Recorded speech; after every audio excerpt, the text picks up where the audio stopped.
Hello everyone, welcome you all at Lokesh sir unlimited study zone. Army public school के इस paper physics के paper के solution में आपका स्वागत है। लास्ट क्लास में हमने क्वेश्चन नंबर 14 तक कर लिया था। अब हम क्वेश्चन नंबर 15 से यहाँ पर कंटिन्यू आपके लिए करने वाले हैं। देखिए क्वेश्चन नंबर 15 क्या कह रहा है, आइए समझते हैं। Question number 15 assertion and reason type के क्वेश्चन है, जिसमें आपको ऑप्शंस पता होते हैं। Both A and R true, but R is the correct explanation of A. Both A and R are true, but R is not the correct explanation of A. C, A is true, R is false. A is false, R is true. And एक और option यहाँ पे है, A is false and R is also false. चलिए, पहला question है 15। Assertion हमारे पास में in summer metallic scale will read more than actual. कह रहा है कि समर्स में जो मेटेलिक स्केल होता है वह एक्चुअल रीडिंग से ज़्यादा रीड करा करता है। अब आइए देखते हैं कितनी सच्चाई है इस बात में। जैसे मान लीजिए बेटा कि आपके पास कोई लेंथ है 5 मीटर की, ओके, या 3 मीटर की कोई लेंथ है, और आप इसके नीचे स्केल यूज़ कर रहे हैं समर्स में। तो मान लीजिए कि ये आपके पास में एक 5 मीटर का स्केल है, ओके। यहाँ पे 1 है, ये 2 है, ये 3 है, ये 4 है, ये 5 है। 5 मीटर का स्केल है। तो समर में बेटा टेम्परेचर क्या होता है, बढ़ जाता है। एक तरीके से ये मान लीजिए, तो जब समर में टेम्परेचर बढ़ जाएगा तो ये स्केल एलोंगेट हो जाएगा, मतलब इसका 5 मीटर थोड़ा सा आगे चला जाएगा, और हर कांटा जो है 1 मीटर थोड़ा आगे हो जाएगा, 2 मीटर थोड़ा आगे हो जाएगा। मतलब एक्चुअल लेंथ जो है बेटा वो बढ़ के नहीं आएगी, बल्कि एक्चुअल लेंथ क्या आ जाएगी, कम आ जाएगी। ओके, तो ये क्या हो गया, हमारा एसर्शन यहाँ पे फॉल्स हो गया। इसमें कैसे कहा था कि मोर देन एज यूजुअल, तो गलत है बिल्कुल, ये क्या हो गया, फॉल्स हो गया। लेस देन हुआ करती है। नेक्स्ट अगला क्या है, अ, अगला है in summers the length of metallic scale increases. हाँ, ये बात जरूर है कि स्केल की, मेटेलिक स्केल की जो लेंथ होती है ना, वो इंक्रीज कर जाती है। तो assertion is false and reason is true. तो पहले का आंसर होगा डी आंसर होगा। पहले में एसर्शन फॉल्स है और जो रीजन है वो क्या है, ट्रू है। नेक्स्ट अगला क्वेश्चन है question number 16। When an ideal fluid flows through a pipe of non-uniform cross section, the pressure is more at that section where the area is more if the pipe is horizontal. देखिए कह रहा है कि according to the Bernoulli's theorem speed of the broader cross section will be less. Speed of the broader cross section, speed at broader cross section will be less. कह रहा है कि जो ब्रॉडर क्रॉस सेक्शन होगा वहां पे speed जो होगी लेस होगी। चलिए देखिए क्या कह रहा है, क्वेश्चन नंबर 16 को समझिए। तो यहाँ पे हम थोड़ा सा जगह बना लेते हैं, है ना। और ये यहाँ पे डी वाला आंसर क्या था, डी वाला आंसर गया था इसमें, फर्स्ट वाले में आंसर डी गया था, मतलब कि assertion is false and reason is true. तो इसका आंसर हो चुका है। अब हम 16 की बात कर रहे हैं। When an ideal fluid flows through a pipe of uniform non uniform cross section. चलिए देखिए, तो यहाँ पर हम एक नॉन यूनिफॉर्म क्रॉस सेक्शन का एक पाइप ले लेते हैं। ये नॉन यूनिफॉर्म क्रॉस सेक्शन का एक पाइप है।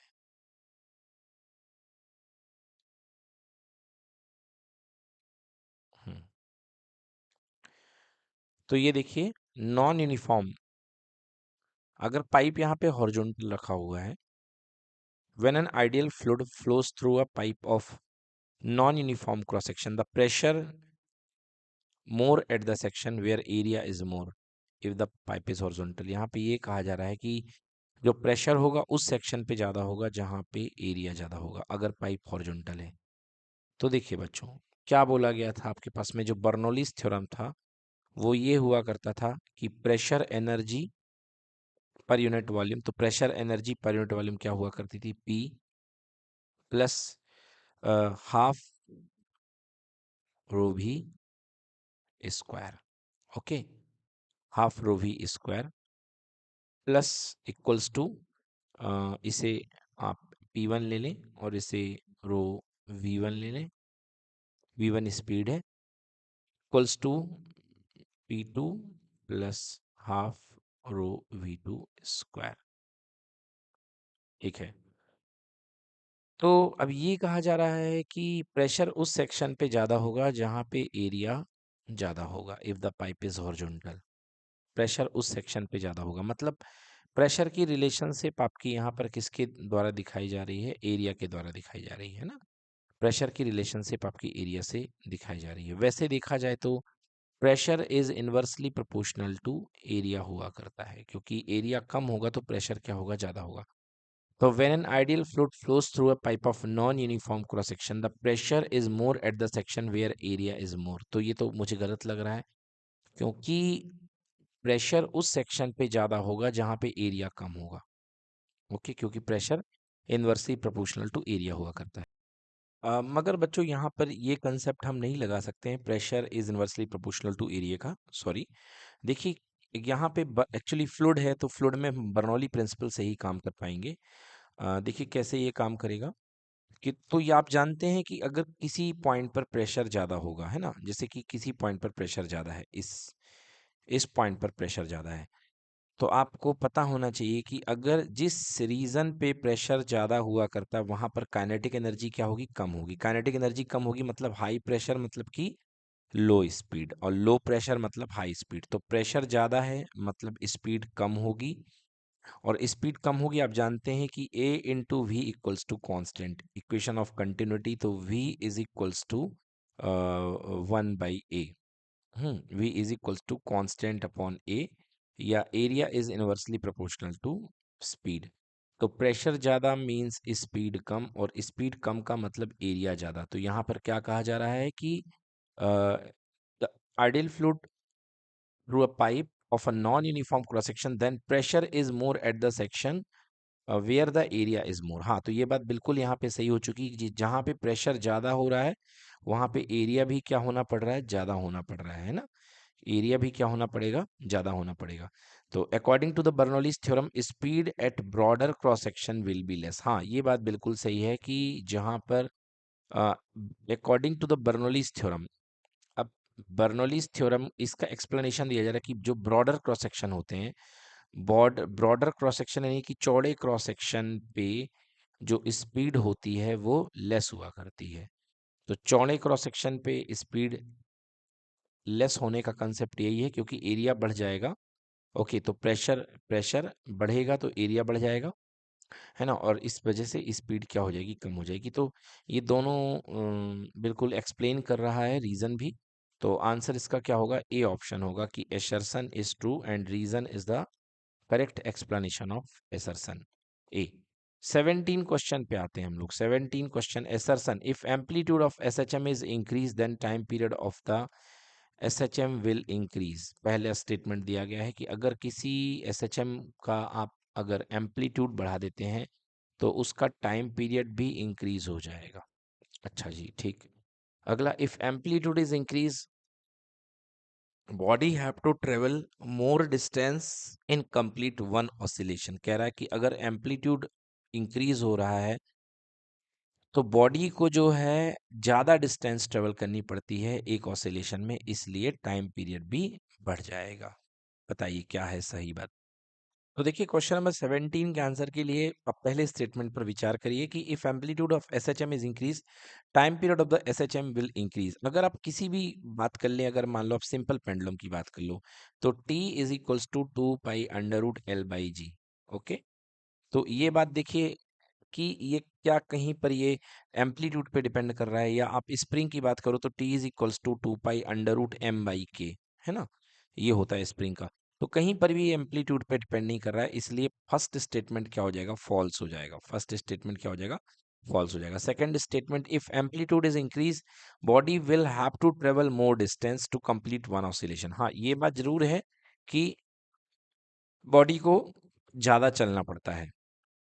तो इसमें क्या हो जाएगा, assertion is true and reason is false. तो A is true but R is false, तो इसका आंसर होगा सी वाला। ओके, 17 का आंसर क्या बनेगा, सी बनेगा। नेक्स्ट अगला क्वेश्चन है, if temperature increase the fundamental frequency of the close pipe will increase, on increasing temperature speed of sound wave will increase. देखो बच्चों, कह रहा है कि फंडामेंटल फ्रिक्वेंसी जो होती है वो इंक्रीज कर जाएगी।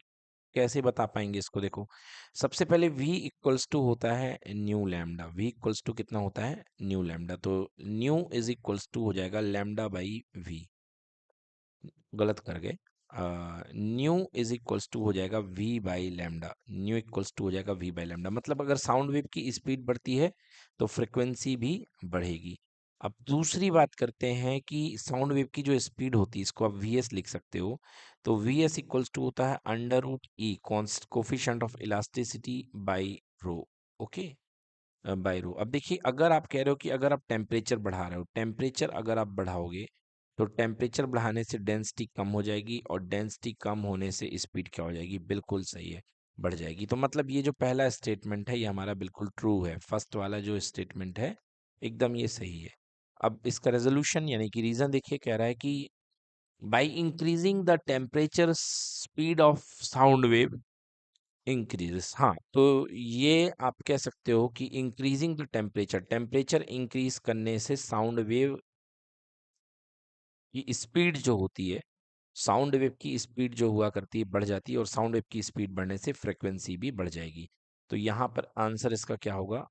ए आंसर होगा कि, है ना, ए आंसर हो जाएगा कि assertion is correct and reason is the correct explanation of assertion. ठीक है ना? चलिए देखिए, नेक्स्ट क्वेश्चन नंबर 19 है आपके पास में। तो क्वेश्चन नंबर 19 करते हैं। देखिए क्या कह रहा है question number 19। Find the dimension of A by B. A by B in the equation F equal to A root X plus B T square where F is force, X is distance and T is time. तो चलिए देखिए, इस question को solve करते हैं। यहाँ पे हम, हमारे पास जो आपके पास सबसे पहले फोर ये एक्सप्रेशन दी गई, इसको नोट कर लीजिए। सो बच्चों, एक्सप्रेशन दी गई है F equal to A root X plus B T square. अब डायमेंशनल एनालिसिस का कंसेप्ट लगाते हैं। डायमेंशनल एनालिसिस का कंसेप्ट कहता है कि किसी फिजिकल इक्वेशन में डायमेंशन बोथ साइड की इक्वल होती है। मतलब कि dimension of F is equals to dimension of A root X है ये, equals to dimension of B T square. ठीक है बच्चों? अब चलिए, तो आप क्या कर सकते हो, आप एफ की डायमेंशन लिखो। तो you know F is equals to होता है m1 L1 t⁻²। ये एफ की डायमेंशन। ए की डायमेंशन आपको पता नहीं है। रूट एक्स को इन्होंने लेंथ कहा है, डिस्टेंस। सो रूट की जगह एल, एक्स की जगह एल डायमेंशनली, और यहाँ पावर 1/2, एंड यहाँ पे बी एंड टी का स्क्वायर। चलिए अब कंपैरिजन कर लेते हैं हम 1/1, तो हमारे पास आंसर आ जाएगा यहाँ पे। देखते हैं, देखिए ए एल की पावर 1/2 जो हो रहा है वो डायमेंशनली m1 L1 t⁻² के इक्वल है। तो यहाँ से ए की डायमेंशन बनेगी m1 L1 t⁻² divided by L की पावर 1/2। ठीक है ना? एल की पावर 1/2। तो बेस सेम है तो पावर डिवीजन में सब्ट्रैक्ट हो जाएंगी। आंसर आएगा m एल की पावर 1/2 t⁻²। ये बन गया ए का डायमेंशन। सिमिलरली देखिए, यहाँ पे बी टी स्क्वायर जो है डायमेंशनली, बी टी स्क्वायर किसके इक्वल होगा? m1 L1 t⁻², है ना? यहाँ पे m1 L1 है, और ये क्या है अपने पास में? t⁻²। So b equals to m1 L1 t⁻² divided by यहाँ पे कितना आ जाएगा? t का स्क्वायर। तो ये हो जाएगा, b की डायमेंशन बन जाएगी m1 L1 t⁻⁻4 हो जाएगी। अब क्वेश्चन ने हमसे पूछा है कि बताइए a अपॉन b की डायमेंशन क्या होगी? Find the dimension of a by B. Okay, तो a बाई बी की डायमेंशन हमको निकालनी है। आइए कैसे निकालते हैं a बाई बी की डायमेंशन। सो m l की पावर 1/2 t⁻² था, और यहाँ पे m l की पावर 1 एंड t⁻⁻4। ठीक। तो चलिए सॉल्व कर लेते हैं। m से m कैंसिल हो जाएगा। सो क्या बच गया? l की पावर 1/2 -1 और t की power -2 plus 4। So answer will be l की पावर -1/2 एंड t की पावर +2। तो बेटा a अपॉन b का जो डायमेंशन पूछा है, m नहीं है मीन्स m की पावर 0, l की पावर -1/2 एंड t की power 2। This will be your answer guys. चलिए नेक्स्ट क्वेश्चन की ओर चलते हैं, अगला क्वेश्चन देखेंगे। तो ये कंप्लीट कर लीजिए, इसको नोट कर लीजिए आराम से। अगले क्वेश्चन की ओर चलते हैं। ये है आपका अगला question, question number 20। Draw the displacement time and velocity time graph for decelerated motion.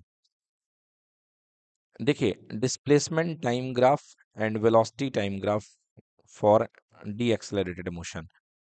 तो अब यहाँ पे हालांकि लिखना चाहिए यूनिफॉर्मली डी एक्सेलरेटेड मोशन, क्योंकि डी एक्सेलरेटेड मोशन तो कई तरीके का हो सकता है ना। मतलब अब तो चलिए इसको सॉल्व करते हैं। तो डी एक्सेलरेटेड मोशन का आपको वेलोसिटी टाइम ग्राफ और डिस्प्लेसमेंट टाइम ग्राफ बनाना है। चलिए, तो सेकंड क्वेश्चन नंबर कौन सा है ये? क्वेश्चन नंबर है अपने पास में 20। ओके, तो सबसे पहले मैं आपको वेलोसिटी टाइम ग्राफ बना देता हूँ, क्योंकि वेलोसिटी टाइम ग्राफ जो है वो काफी सरल है। वी टी, ठीक है ना। तो ये देखिए, इस तरीके से यदि मैं ग्राफ बना दूं, ये ओके, ये तो ये वेरिएबल बना दिया मैंने। यूनिफॉर्म का मैं भी बनाना चाहूँ तो मैं बना सकता हूँ। ये देखिए, ये तो यहाँ पे वेलोसिटी जो रही है ज्यादा रही है किसी मोमेंट पर, और फिर वेलोसिटी क्या है, यूनिफॉर्मली जो है डिक्रीज हो रही है ना। तो ये जो ग्राफ दिख रहा है आपको, ये uniformly uniformly decelerated motion का ग्राफ है। डी एक्सेलरेटेड मोशन का क्या है, ये ग्राफ है। अब इसी का आपको बनाना है डिस्प्लेसमेंट टाइम ग्राफ, ठीक ना। दूसरा क्या क्वेश्चन बोला इन लोगों ने, डिस्प्लेसमेंट टाइम ग्राफ भी बनाना है। तो आप थोड़ा सा यहाँ पे मैथ्स लगेगा। देखिए क्या है मैथ्स आपके पास में। आपको क्या दिख रहा है कि यहाँ पर जो वेलोसिटी है वो प्रोपोर्शनल टू टाइम के है। ओके, ज्यादा हो तो आप माइनस टी ले लीजिए, क्योंकि स्लोप निगेटिव आ रहा है, डिकेइंग मोड में है। एनीवे, तो वेलोसिटी यहाँ पे जो है, यहाँ पे जो वेलोसिटी है वो क्या हो रही है, टाइम के प्रोपोर्शनल है। तो आप इसको ले लीजिए v इज इक्वल्स टू के टी। अब आप यदि इसको आप s बनाना चाहते हैं तो आप क्या कर दीजिए, इंटीग्रेट कर दीजिए। तो वेलोसिटी का integration v D T is equals to क्या हो जाएगा, K T D T. Okay, तो v डी टी आपको पता है वेलोसिटी टाइम ग्राफ का एरिया जो होता है वो क्या देता है आपको, डिस्प्लेसमेंट देता है, ठीक ना। तो यहाँ पे क्या आ जाएगा, ये s आ जाएगा, एंड s इक्वल टू के टी का आ जाएगा टी स्क्वायर बाई टू। तो डिस्प्लेसमेंट इज प्रोपोर्शनल टू क्या हो गया है, टी स्क्वायर हो चुका है। मतलब जो डिस्प्लेसमेंट है वो टाइम की सेकेंड पावर के साथ वेरी होगा। तो चलिए मैं बता रहा हूं यहाँ पे आपको एस, है ना। ओके, तो अब आपको यहाँ पे एस टी ग्राफ में आपको टी स्क्वायर के साथ बनाना है। तो देखिए किस तरीके से आप बना सकते हैं। आप जो है पैराबोला इस तरीके का बनाइए। ये देखिए आप, ये देखिए, ये आप पैराबोला बनाएंगे तो यहाँ से ये जो समझ में आ रहा है कि गाड़ी जो है डिस्प्लेसमेंट जीरो की तरफ जा रही है, मतलब स्पीड डिस्टेंस ये डिस्प्लेसमेंट लगातार कम हो रही है, गाड़ी की ओरिजिन की तरफ शिफ्ट हो रही है। हम्म और यदि आप इसकी वेलोसिटी देखें तो वेलोसिटी जो है इसकी क्या कर रही है, वेलोसिटी धीरे धीरे जीरो हो रही है ना। शुरुआत में कुछ ना कुछ वेलोसिटी थी, और वेलोसिटी फिर कितनी हो गई है, जीरो हो गई है। कैसे हो गई वेलोसिटी जीरो, देखो जैसे ये ग्राफ है, तो इस मोमेंट पर आने पर वेलोसिटी क्या होती है, टेंजेंट से पता चलती है। तो v इक्वल टू कितना आ रहा है, देखो यहाँ पे जीरो आ रहा है, because parallel to X axis है। तो ये आपका मिल जाएगा कौन सा, ये आपका है डिस्प्लेसमेंट टाइम ग्राफ, ठीक है ना। तो बच्चों ये डिस्प्लेसमेंट टाइम ग्राफ हो गया। नेक्स्ट क्वेश्चन की ओर चलते हैं। अगला क्वेश्चन देखते हैं, question number 21। Compute the bulk modulus for the water for the given data. Initial volume इतना है, प्रेशर इंक्रीज इतना है, फाइनल वॉल्यूम। ये तो बहुत ही लड्डू क्वेश्चन दे दिया, बहुत प्यारा क्वेश्चन बच्चों को दे दिया। आइए करते हैं, बल्क मॉडुलस निकालना है यहाँ पे। कैसे निकालेंगे, पहले क्वेश्चन को ले चलते हैं। ये हमारे पास में क्वेश्चन है, चलिए। तो ये हमने क्वेश्चन को यहाँ पे पेस्ट कर दिया। अब चलिए निकालते हैं, क्वेश्चन के अकॉर्डिंगली बिहेव करते हैं। तो सबसे पहले बल्क मॉडुलस का फॉर्मूला लिख लेते हैं। बल्क मॉडुलस को कुछ लोग बीटा से शो करते हैं, कुछ लोग स्मॉल के से शो करते हैं। और ये क्या होता है बेटा, formula change in pressure upon volumetric strain. Okay, volumetric strain मतलब given change in volume upon original volume. तो देखिए यहाँ पे जो प्रेशर इंक्रीज है वही है, तो प्रेशर इंक्रीज किया है मतलब वॉल्यूम में निगेटिविटी आएगी, है ना। तो तो यहाँ पे प्रेशर कितना है 100 एटीएम, 100 एटीएम। ओके, हम और यहाँ पर 100 एटीएम है और फाइनल वॉल्यूम जो है that is equals to 100 litre. Okay, 100 litre. अब आपको देखो, तो फाइनल वॉल्यूम 100 लीटर है and final volume equals to 100.5 litre है, सॉरी। तो यहाँ पे देखिए change in volume equals to V2 minus V1 upon original volume V1 मान लो इसको, ठीक है ना। तो सबसे पहले एटीएम को उसमें बदल लो, किस में, पास्कल में। तो 1 ATM इज इक्वल्स टू होता है 10⁵ पास्कल। सो यहाँ पे बेटा 100 × 10⁵ कर लीजिए, और अपॉन में यहाँ V2 माइनस V1, तो बेटा यहाँ पे 100.5 माइनस 100 अपॉन कितना हो जाएगा, 100 हो जाएगा, ठीक है ना। तो कितना हो गया देखो, ऊपर हो गया 100 × 10⁵ तो हो गया, ऊपर से एक नीचे वाला 100 ये भी चला जाएगा ऊपर, 100.5 मतलब ये हो गया अपना आज कितना, 0.5। चलो सॉल्व कर लो इसको, ये आपका बिकॉज सबकी देखो इसकी जो यूनिट है ना, लीटर लीटर कैंसिल हो जाएगी, इसलिए कोई दिक्कत है नहीं। तो लीटर लीटर कैंसिल हो जाना है। अब यहाँ पे इसको सॉल्व करते हैं, तो वैल्यू थोड़ी बड़ी आ रही है, आने दो, कोई दिक्कत नहीं है। तो 100 × 10⁵ डिवाइडेड बाई 5 और ऊपर 10 आ जाएगा, ठीक है ना। तो 5 से 2 बार कैंसिल हो गया 10, तो आंसर कितना आ गया, 2 × 10⁹ ये होगा आंसर आपका, 2 × 10⁹ ये है करेक्ट आंसर। नेक्स्ट क्वेश्चन, अगला क्वेश्चन है, explain why the angle of contact mercury with glass is obtuse while that of water with glass is acute। तो ये भी क्लास का पढ़ाया गया क्वेश्चन है कि मरकरी का एंगल ज्यादा होता है, मरकरी का एंगल जो होता है ऑब्ट्यूज होता है, that while with glass is acute. चलो बना देते हैं इसको क्वेश्चन को। तो ये डायग्रामेटिक वाला क्वेश्चन है अपन के पास में, question number I think so 22 है ये। तो देखिए मैं यहाँ पे आपके पास में दो आपके पास में टेस्ट ट्यूब ले रहा हूँ, जिसको हम लोग क्या बोलते हैं, जिसको हम लोग कैपिलरी बोलते हैं। तो यहाँ पे देखिए दो कैपिलरी हैं इस तरीके से, ये भरा हुआ है अपने पास में। सबसे पहले यहाँ पे क्या भरा हुआ, मरकरी भरा हुआ है, ओके। तो यहाँ पे मैं मरकरी यानी Hg बोलते हैं, मरकरी को मरकरी भरा हुआ है। तो बच्चों आपको मरकरी जो होता है उसका मेनिस्कस कुछ इस तरीके से दिखाई देता है, मरकरी हैविंग कॉन्वेक्स मेनिस्कस लिखना पड़ेगा आपको। मरकरी का जो होता है वो कॉन्वेक्स मेनिस्कस होता है। और ये देखिए मैं एंगल ऑफ कांटेक्ट आपको बना के दिखा रहा हूँ, जो एंगल ऑफ कांटेक्ट होता है ना, वो कहाँ पर हुआ करता है उसे देखिए सबसे पहले। ये देखो, ये जो इसका मेनिस्कस होता है, ये इसका होता है इस पर tangent, and the angle between the tangent to the meniscus of the liquid and with the wet surface, है ना, जो सरफेस अंदर की ओर होती है, इसको आप बोलते हैं एंगल ऑफ कांटेक्ट। तो इसका कारण क्या है, देखो इसका कारण ये है कि अ, यहाँ पर जैसे वाटर है ना, मतलब कि लिखना क्या चाहिए इसका कारण, देखो मैं बताता हूँ। इसका रीजन ये है कि ग्लास ग्लास के बीच में cohesive force between glass molecules, cohesive force between glass molecule जो होता है वो ग्रेटर होता है, किससे बेटा, एडहेसिव फोर्स से। मतलब ग्लास जो है ना वो चिपकना पसंद नहीं कर रहा है, किसके साथ में, मरकरी के साथ में, एडहेसिव फोर्स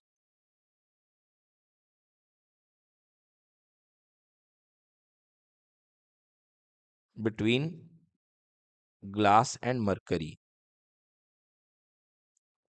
ओके, तो ग्लास और मरकरी के बीच का ये जो बॉन्डिंग है ना, ये जो बॉन्डिंग है इनकी कम है, इसलिए जो मरकरी है ना, वो cohesive force between glass molecule, sorry यहाँ पे मैं ग्लास मॉलिक्यूल नहीं, मेरे को मरकरी मॉलिक्यूल लिखना था, सॉरी मरकरी। ओके, मतलब मरकरी खुद के साथ रहना ज्यादा पसंद कर रही है, ग्लास के साथ चिपकना ज्यादा पसंद नहीं कर रही है, इस वजह से यहाँ पे एंगल ऑफ कांटेक्ट जो है वो क्या बन रहा है, ज्यादा बन रहा है। अब दूसरा देखो, अगर यही आप यदि बात करोगे किसकी, वाटर की, तो ये आपके पास में एक कैपिलरी है या एक टेस्ट ट्यूब है। कैपिलरी मत कहिए, कैपिलरी तो ओपन होती है दोनों तरफ से, ये टेस्ट ट्यूब है, कैपिलरी कहना गलत है, इसको बिल्कुल ही गलत है, ये टेस्ट ट्यूब दी गई है। ओके, अगर आपने यहाँ पर क्या भर लिया है, यहाँ पर आपने वाटर भर लिया है, यहाँ पे वाटर भरा हुआ, ओके, तो वाटर को मैंने H2O का नाम दे दिया है। तो बच्चों जो वाटर का मिनिस्कस बनेगा ना, अब इस तरीके से बनेगा, ये इस तरीके से वाटर का मिनिस्कस बनेगा। तो अब बिल्कुल एंड में देखो, जो वाटर है ना, ये चिपकने की कोशिश कर रहा है, किसके साथ, ग्लास के साथ, है ना। तो इसका रीजन क्या है, ये चिपकने की कोशिश करेगा। अब देखो, अब यहाँ पर जो टेंजेंट बनेगा वो इस तरीके से बनेगा, ये देखो, ये जो है इसके मिनिस्कस पर टेंजेंट बनेगा, और ये इसकी वेट सरफेस है, लिक्विड के अंदर जो डूबी हुई रहती है, this is called wet surface, है ना, वेसल की सरफेस। और ये जो मिनिस्कस है यहाँ पर, ये मिनिस्कस का शेप क्या कहा जाएगा, वाटर के केस में ये जो मिनिस्कस है बेटा, इसका कहा जाएगा कॉनकेव, कॉनकेव मिनिस्कस, ठीक है ना। तो यहाँ पर रीजन क्या है, यहाँ पे रीजन ये है कि वाटर और ग्लास के बीच का adhesive force,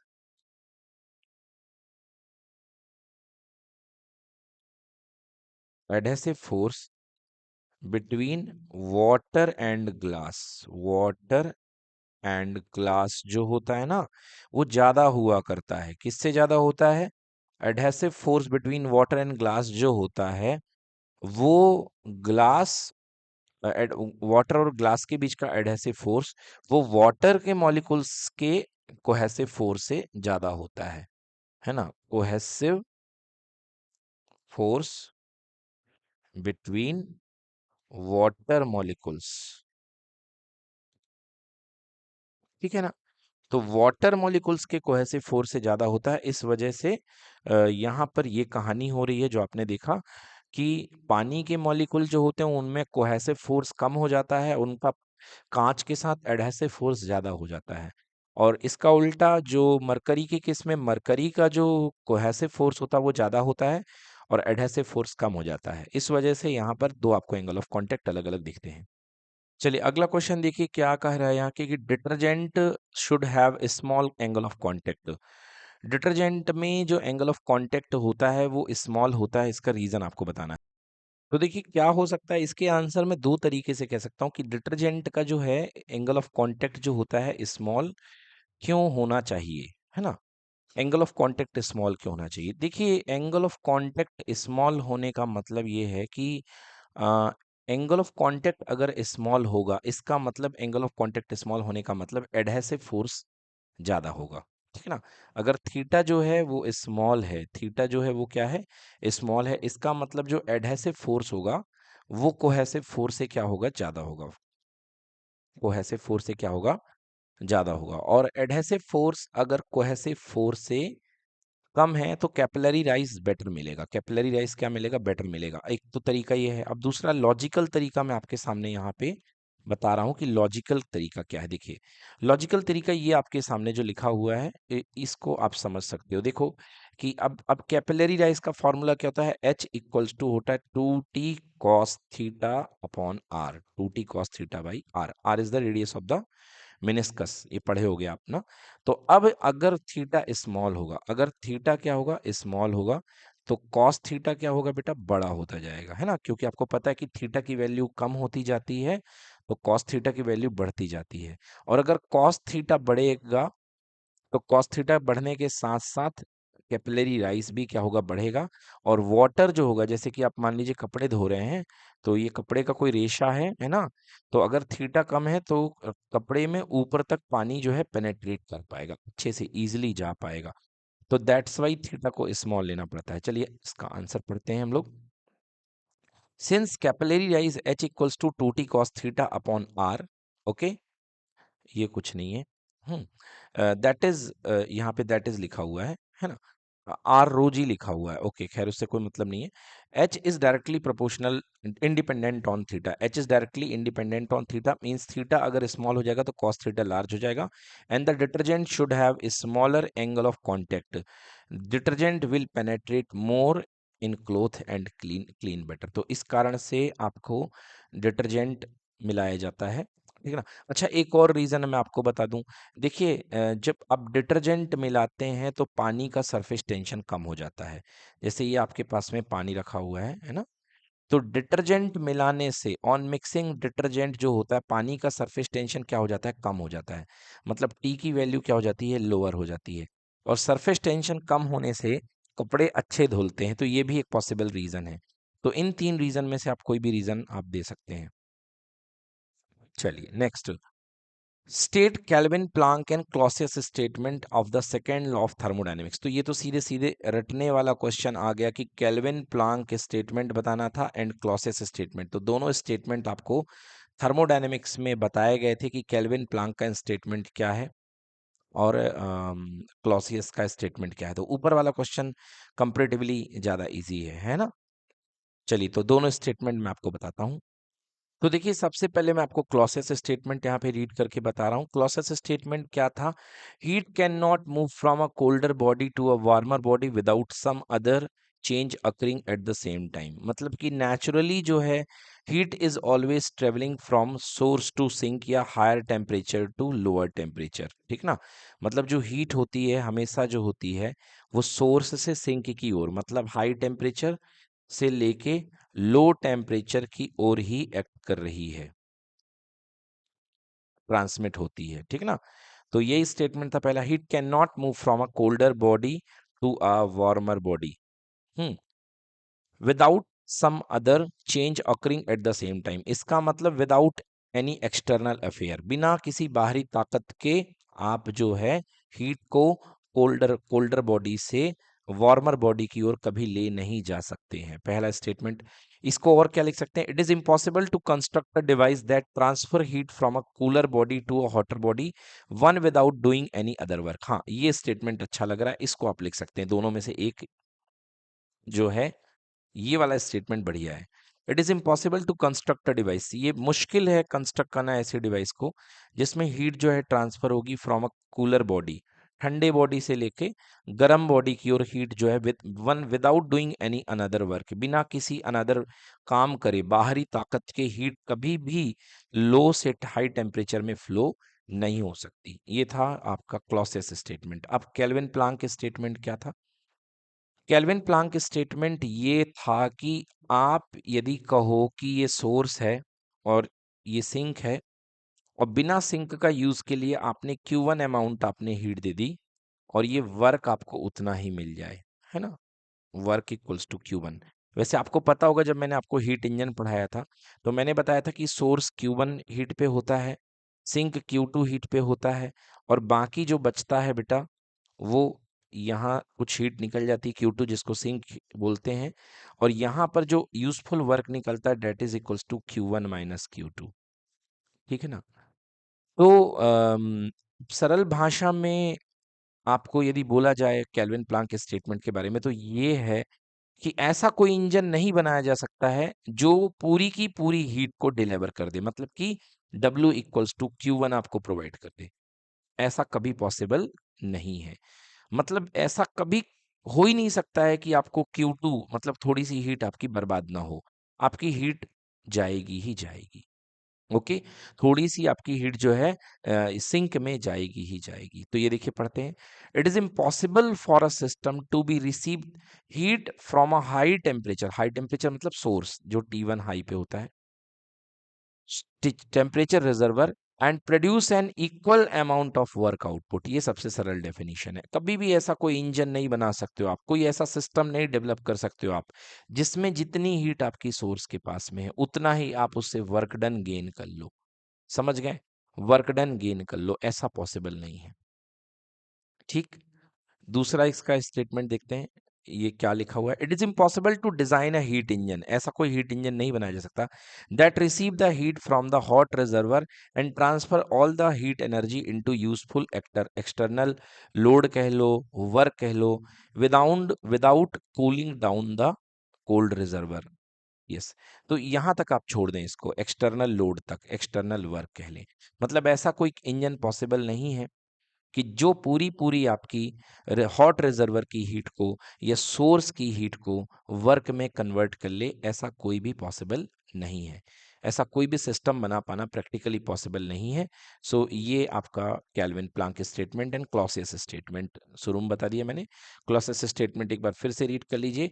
heat can not move from a colder body to warmer body without any external agency, without any help of external work, है ना, या one without doing any other work. तो ये Clausius और Kelvin Planck statement, इनको commonly second law of thermodynamics भी बोलते हैं, है ना। इन्हें आप क्या बोलते हैं? सेकेंड लॉ ऑफ थर्मोडायनेमिक्स भी इसे ही कहा जाता है। डन। चलिए नेक्स्ट क्वेश्चन देखिए, अगला क्वेश्चन इसका और वाला हम देख रहे हैं यहाँ पे। क्वेश्चन है what is a reversible process and write the condition for a process to be reversible. तो पहला पार्ट तो बहुत इजी है कि रिवर्सिबल प्रोसेस क्या हुआ करती है। आपको थर्मोडायनेमिक्स जब कराई थी हमने, तब आपको बताया था हमने रिवर्सिबल प्रोसेस के बारे में। याद कीजिए रिवर्सिबल प्रोसेस, पीवी डायग्राम यानी कि इंडिकेटर डायग्राम में कुछ प्रोसेस हमने रिवर्सिबल प्रोसेस के फॉर्म में बताई थी। ये देखिए, ये मान लीजिए कि कोई this is P, this is V. सबसे पहले यहाँ पे ये लीजिए, पीवी डायग्राम को हम लोग इंडिकेटर कर भी बोलते हैं। तो ये देखिए यहाँ पर जो है एक प्रोसेस जो है जिसमें सिस्टम स्टेज ए से स्टेट बी में पहुंचता है। ओके, अगर system same conditions, same path को रिट्रेस करते हुए वापस बी से ए में चला जाए, ओके, बी से ए में चला जाए, तो इस प्रोसेस को क्या बोलते हैं? Reversible process. मतलब सिस्टम और सराउंडिंग के किसी पैरामीटर में चेंज ना हो, जहां से चला था वहीं पर सिस्टम यदि आ जाए and using the same path. देखिए, अगर आप सेम पाथ नहीं कर रहे हो तो वो एक साइक्लिक प्रोसेस, फिर वो एक अलग चीज है कि आप साइक्लिक में चले गए, दैट इज डिफरेंट। यहाँ पे साइक्लिक की बात नहीं हो रही है, यहाँ पे बात हो रही है किसकी? रिवर्सिबल प्रोसेस की। तो डेफिनेशन वाइज कैसे लिखेंगे reversible process? A reversible process is a process that can be reversed without any change in the system और इट्स सराउंडिंग। मतलब सिस्टम और सराउंडिंग में किसी भी टाइप का चेंज नहीं आना चाहिए, ऐसा होना चाहिए जैसे कि कुछ हुआ ही नहीं। So that is called reversible process. Now we are talking about the condition of reversible process. Infinitesimal change, the change in the process is very small. यहाँ पर जो changes होते हैं वो क्या होते हैं? बहुत small हुआ करते हैं। अब इक्विलिब्रियम की बात करते हैं, thermodynamic equilibrium. The system is thermodynamic, is in thermodynamic equilibrium both physically and chemically. तो जो पूरा का पूरा सिस्टम होता है वो थर्मोडायनेमिक इक्विलिब्रियम में होगा, मतलब कहीं पर टेम्परेचर चेंज नहीं होगा। There will be no dissipative force, किसी भी प्रकार के डेसिपेटिव फोर्सेस नहीं होंगे। There are no dissipative forces like friction, viscosity, electrical resistance and magnetic resistance. कोई भी यहाँ पे डेसिपेटिव फोर्सेस नहीं होंगे। Then equilibrium between forward and backward reactions, the rate of forward and backward reaction is equal to the rate of backward reaction. देखो, मतलब एक चीज ये समझना कि ये चीज आपको केमिस्ट्री में भी पढ़ी होगी आपने, इक्विलिब्रियम मेंटेन होना। मतलब एक रिएक्शन जो होती है ना, फॉरवर्ड रिएक्शन, फॉरवर्ड जो हो रही है उसी रेट से बैकवर्ड रिएक्शन भी हो रही है, ये देखिए। एंड ये सिस्टम, मतलब एक रेट बढ़ेगी और एक की रेट घटेगी, राइट। तो यहाँ पे क्या इस्टेब्लिश हो जाएगा? यहाँ पे इक्विलिब्रियम इस्टेब्लिश हो जाएगा। सो इक्विलिब्रियम इस्टेब्लिश होना चाहिए, आई मीन टू से यहाँ पे क्या इस्टेब्लिश होना चाहिए? इक्विलिब्रियम इस्टेब्लिश होना चाहिए। अगला क्वेश्चन आया है, state and explain Stefan Boltzmann law of a black body radiation. तो ये आपको याद होगा, E is directly proportional to T to the power 4 और E is equals to sigma T to the power 4। ये वाला जो क्वेश्चन है ना, इसको बोलते हैं आप लोग क्या? ब्लैक बॉडी रेडिएशन के लिए स्टीफन बोल्ट्जमैन लॉ। तो स्टीफन बोल्ट्जमैन लॉ क्या होता है? देखिए, स्टीफन बोल्ट्जमैन लॉ, ये क्या हुआ करता है ब्लैक बॉडी रेडिएशन के लिए? आपको बताया गया था, फिर से लिखते हैं इसको। तो देखिए, ये है आपके सामने स्टीफन बोल्ट्जमैन लॉ। तो स्टीफन बोल्ट्जमैन लॉ ने ये जो लॉ दिया था, ये किसके लिए दिया था? ब्लैक बॉडी के लिए दिया था, ठीक ना। तो आप अभी, तो अभी ये बैकग्राउंड ही ब्लैक है तो मैं आपको समझा रहा हूँ। मान लो ये एक ब्लैक बॉडी रखी हुई है ना, और ये ब्लैक बॉडी क्या एमिट कर रही है? ये यहाँ से हीट एमिट कर रही है, ठीक है ना, हीट एमिट कर रही है ना, या एब्जॉर्ब, एब्जॉर्ब ही कर रही है ना। तो यहाँ पे देख लेते हैं किसके लिए दिया गया है, यस, रेडिएशन के लिए दिया हुआ है।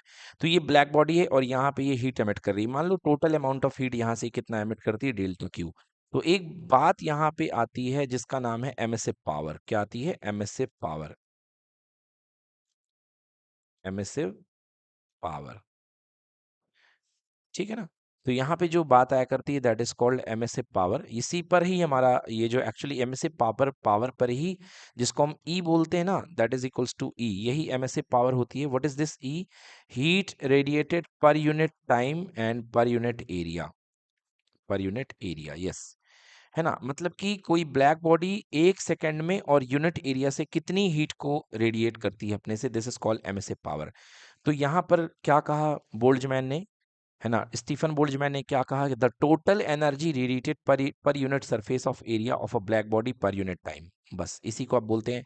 इतने स्टेटमेंट की जगह आप एमिसिव पावर भी यूज कर सकते हैं। The total energy radiated per unit surface of area of a black body पर यूनिट टाइम। तो ये किसके प्रोपोर्शनल होती है बेटा? मान लो इसका ये जो बॉडी है ना, इसका टेम्परेचर है कैपिटल टी, इसका जो टेम्परेचर है कैपिटल टी, एब्सोल्यूट टेम्परेचर इसका कैपिटल टी है। तो क्या कहा स्टीफन बोल्ट्जमैन ने? स्टीफन बोल्ट्जमैन ने कहा कि जो हीट रेडिएट होगी per unit area per unit second, that is proportional to उसके एब्सोल्यूट टेम्परेचर की पावर 4 के। Yes, so the amount of this meaning the temperature of black body, हाँ देखिए यहाँ पे रूल लिखा हुआ है, the total energy radiated per unit surface area of a black body per unit time is directly proportional to the fourth power of its absolute temperature। बेटा यहाँ तक आपका लॉ है, यहाँ तक आपका लॉ है, क्लियर हो गया। इसका मतलब अगर आप टेम्परेचर बढ़ाएंगे तो आपकी एमिसिव पावर भी क्या होगी? बढ़ेगी। यहां से हटाने पर एक कांस्टेंट आता है, E is equal to sigma T to the power 4। ये जो सिग्मा कहलाता है this is called Stefan constant. Sigma जो होता है ये क्या कहलाता है? स्टीफन, पूरा नाम है Stephen Boltzmann constant. Stephen Boltzmann constant इस कांस्टेंट, ठीक है ना। और इसकी अप्रोक्सीमेटली जो आपकी वैल्यू जो होती है सिग्मा की, that is equals to 5.67 into 10 to the power -8, है ना। यूनिट रख दीजिए तो ऊपर क्या है अपने पास में, ये अपने पास में क्या बन जाएगा? ये वॉट बन जाएगा, because energy per unit time को क्या बोलोगे? वॉट बोलोगे। तो वॉट पर मीटर स्क्वायर एन है, ओके। और यहां से टी नीचे चला जाएगा, केल्विन टू दी पावर 4। सो ये वैल्यू आपकी होती है किसकी? स्टीफन बोल्ट्जमैन कांस्टेंट की। सो ये हो गया। चलिए आगे पढ़ते हैं। Meaning as the temperature of a black body increases the amount of radiation it emit increases rapidly. हाँ, जितना मतलब पावर 4 है ना, तो अगर आप टेम्परेचर बढ़ाओगे तो बहुत तेजी से देखो रेडिएशन हो रहा है, बहुत तेजी से, ठीक है ना, बहुत तेजी से रेडिएशन हो रहा है। Meaning as the temperature increases the amount of radiation it emits increases rapidly following power of fourth relationship. हाँ बिल्कुल सही बात है, क्योंकि 4 पावर की रिलेशनशिप है। मैथमेटिकली इस is represent as power per unit area. इसी को बेटा पावर पर यूनिट एरिया बोल दिया गया, because energy is equals to, आपने देखा था work done, emissive sorry emissive power equals to total amount of heat per unit time per unit area. तो बेटा Q अपॉन टी को क्या बोल दिया गया है? पावर पर यूनिट एरिया, ठीक है ना। तो इसलिए इसको यहाँ पे क्या बोल दिया गया है? Power per unit area is equals to sigma T की पावर 4, जिसको हम डायरेक्टली यहाँ पे E is equals to sigma T की पावर 4 बोलते हैं। तो आपको पता है, आपको हमने पढ़ाया है, कोई दिक्कत नहीं होगी आप लोग को। Where P is the power radiated, A is the surface area, sigma is the Stefan Boltzmann constant. चलिए सब कुछ हो चुका है, तो ये कहलाता है आपका Stephen Boltzmann constant, that is done. चलिए देखिए, अब इस लेक्चर का लास्ट क्वेश्चन देखते हैं। इस क्लास के बाद अगले लेक्चर में हम बाकी के क्वेश्चन कराएंगे। With the help of example differentiate between the free and force oscillation. तो मैं आपको फ्री और फोर्स ऑसिलेशन के एग्जांपल बाद में बताता हूँ, पहले मैं बता देता हूँ बेटा free oscillation and force oscillation क्या होता है। बेटा आपने देखा होगा कभी अगर आपके हाथ से कोई खाने की थाली गिर जाए, है ना, तो अगर आपके हाथ से खाने की थाली, घर में बड़ी वाली जो थाली होती है ना, वो गिर जाती है, तो उसकी आवाज ऐसे गिरती है। पहले गिरती तो गिरते ढन, फिर ढन ढन ढन ढन ढन ढन ढन ढन ढन ढन ढन ढन ढन ढन ढन ढन ऐसे रुक जाता है। तो आपने देखा ना कि सबसे पहले जो पहला वाला जो साउंड आया था एम्पलीट्यूड बहुत हाई था, फिर उसके बाद थोड़ा कम हो गया, फिर और कम हो गया, फिर और कम हो गया, इस तरीके से हो गया, ये हो गया। तो इसको, ये जो ऑसिलेशन होता है जिसमें कोई बाहर से ताकत एक्सटर्नल फोर्स अप्लाई नहीं होता है और इसकी एक खुद की नेचुरल फ्रिक्वेंसी होती है, इसको बोलते हैं फ्री ऑसिलेशन, ठीक है। इसकी खुद की फ्रीक्वेंसी होती है ये, और इसका एम्पलीट्यूड एक निश्चित समय के बाद क्या हो जाता है, डैम्प हो जाता है। कम होने को बोलते हैं बेटा क्या, डैम्प, और जो कम नहीं होता उसको अनडैम्प्ड बोलते हैं। तो ये देखिए फ्री ऑसिलेशन के की पॉइंट्स क्या क्या है, नो एक्सटर्नल फोर्स अप्लाइड, सही बात है। Oscillate at its natural frequency, इसकी नेचुरल फ्रीक्वेंसी पे ऑसिलेट करता है। Amplitude usually decrease over a time due to damping, damping के कारण इसका क्या हो जाएगा, कम हो जाएगा। Example, a pendulum swinging freely after being initially displace, जैसे कि एक पेंडुलम है, अब इसको आप थोड़ा सा यहाँ पे से इसको डिस्प्लेस कर दो, फिर ये आराम आराम से फाइनली जाकर के रुक जाएगा। सो ये जो है ये फ्री ऑसिलेशन है। बात करते हैं फोर्स्ड ऑसिलेशन की। फोर्स्ड ऑसिलेशन जानते हो क्या होता है, जिसमें बाहर से कोई ताकत लग रही हो। आपने देखा होगा मंदिरों में एक घंटी बजाने वाले के लिए आजकल डिवाइस लगी होती है, जो घंटे को रेगुलर इंटरवल पे टंग टंग टंग टंग टंग टंग टंग टंग टंग टंग, मतलब उसको वो स्लो डाउन नहीं होने देगा, है ना, कुछ इस तरीके से। ये देखिए घंटी लगी हुई है और आपको यहाँ पे उसको बजाते ही रहेगा। तो इसमें एक्सटर्नल पीरियोडिक फोर्स अप्लाई होता है, एक निश्चित समय पे फिर से आकर के वो हैमर टिक करेगा ठर्र। या आपके घर में इलेक्ट्रिक बेल बेल होगी, वो भी बिल्कुल एक समय के बाद फिर से उस बेल पे वो आकर के ठोकर मारेगा। सो ये यहाँ पे कौन सा होता है, ये होता है फोर्स्ड ऑसिलेशन। इसमें क्या होता है, इसमें अप्लाइड फोर्स की फ्रिक्वेंसी के हिसाब से ये काम करेगा, ये नेचुरल फ्रिक्वेंसी पे काम नहीं करेगा। एम्पलीट्यूड इसमें जो होता है वो वही का वही बना रहता है। एम्पलीट्यूड इसमें डैम्प नहीं होता है ना, बिल्कुल डैम्प नहीं होता है। क्यों नहीं होगा, क्योंकि इसको एक ड्राइविंग फोर्स जो है एम्पलीट्यूड को कांस्टेंट बनाए। Amplitude can be large if the driving frequency is close to the natural frequency, हाँ ये तो ठीक है, लार्ज हो सकता है, मगर इसका एम्पलीट्यूड जो होता है डैम्प कभी नहीं होगा। Example, a child is swing being pushed periodically to maintain oscillation. हाँ एक चीज और है, जैसे कि मान लो बच्चों, आप इसको भी नेचुरली भी कह सकते हो कि एक आपके पास ये झूला है, इस पे झूले पे देखो ये बच्चा बैठा हुआ है ना, और यहाँ से इसके चाचा इसको धक्का दे रहे हैं, जैसे ये आता है ये फिर से धक्का दे देते हैं, फिर से थोड़ा सा लूज होता है, फिर से धक्का, इस तरीके से ये चलता ही रहेगा, इसका एम्पलीट्यूड उतना बना ही रहेगा, कभी कम नहीं होगा। तो इसको बोलते हैं अपन कौन सा, ये फोर्स्ड ऑसिलेशन है।